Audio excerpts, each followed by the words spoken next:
শুভ নববর্ষ সুনিতা দত্ত চ্যানেলে সবাইকে সুস্বাগতম। শুভ নববর্ষে বড়দেরকে প্রণাম, ছোটদেরকে বুক ভরা ভালোবাসা। এই গরমে আমি একটা ঠান্ডা ঠান্ডা লস্যি রেসিপি নিয়ে চলে এসেছি। তা দেখুন আমি কিভাবে লস্যিটা বানাই। লস্যি বানানোর জন্য আমি নিয়ে নিয়েছি এখানে 1 টিফিন ঠান্ডা জল, ফ্রিজে রেখেছিলাম ঠান্ডা জল। এরপর নিয়ে নিয়েছি একটা টক দই, তারপর নিয়ে নিয়েছি একটা মিষ্টি দই, তারপর নিয়েছি চিনি, তারপর নিয়েছি বন্ধুরা চাট মশলা, আর একটা নিয়েছি বিন লবণ, আর আছে এটা হচ্ছে গোলমরিচের গুঁড়ো, আর নিয়ে নিয়েছি একটা তরমুজ, একটা তরমুজকে কেটে নেব। এবার দেখুন কিভাবে লস্যিটা বানাই।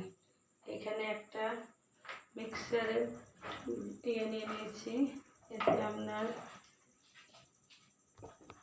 প্রথমে টক দইটা ছিঁড়ে নিয়ে টক দইটা দিয়ে দিলাম, একটু বেশি করে টক দই দিয়ে দিলাম।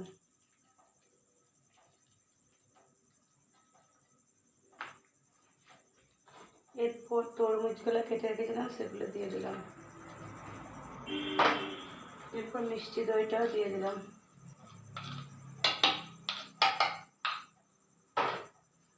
এরপর 1 চামচ বিট লবণ দিয়ে দিলাম, যে যেমন লবণ খাবেন।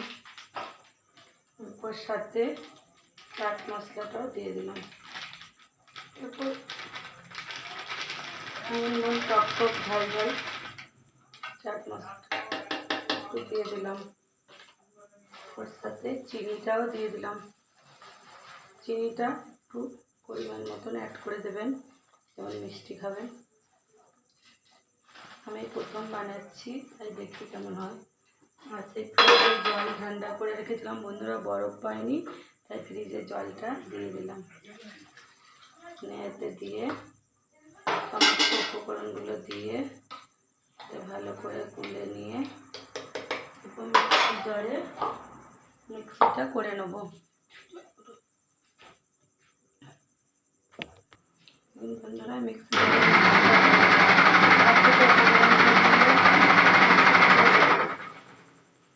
বন্ধুরা মিক্সির জারে ব্লেন্ড করা নেওয়া হলো। এরপর এই দেখুন গোলমরিচ গুঁড়োটা একটু ছিটিয়ে দিলাম, আর একটু মিক্সারটাও ঘুরিয়ে দেবো। এই দেখুন বন্ধুরা আর লস্যিটা হয়ে গেল। কেমন কালারটা এসছে দেখুন বন্ধুরা, গোলমরিচটা দেওয়ার জন্য কালারটা কত সুন্দর এসছে। দেখুন ফ্লেভারটা এসছে দারুণ, সেই হয়েছে। নুন নুন ঝাল ঝাল মিষ্টি মিষ্টি গোলমরিচ দিলাম। এই দেখুন বন্ধুরা এবার আমি 3টে গ্লাসে ভাগ করে নেব। আমরা 3 জন 3টে গ্লাসে ভাগ করে নেব। আপনারা যদি লস্যি খেতে চান এই গরমে চলে আসুন, দারুণ সুন্দর লস্যিটা বানানো হয়েছে। এই গরমে দারুণ ভালো লাগবে। লস্যি খাওয়া শরীরের পক্ষে উপকার। চলে আসুন, দেখুন কত সুন্দর কালারটা এসছে। ওয়াও, আমরা 3 জন। আর এই রূপা মামার জন্য একটা বাটিতে দেবো। আর একটু করে গোলমরিচ ছিটিয়ে দিলাম, ঝাল ঝাল ভালো লাগবে টেস্টটা, দোকানের মতন। আবার পারফেক্ট দোকানের মতন হয়েছে দেখুন কালারটা। টাটা বন্ধুরা, এখানে ব্লগটা শেষ করলাম। দেখা হচ্ছে পরের ব্লগে। এই গরমে সবাই ভালো থাকুন, সুস্থ থাকুন।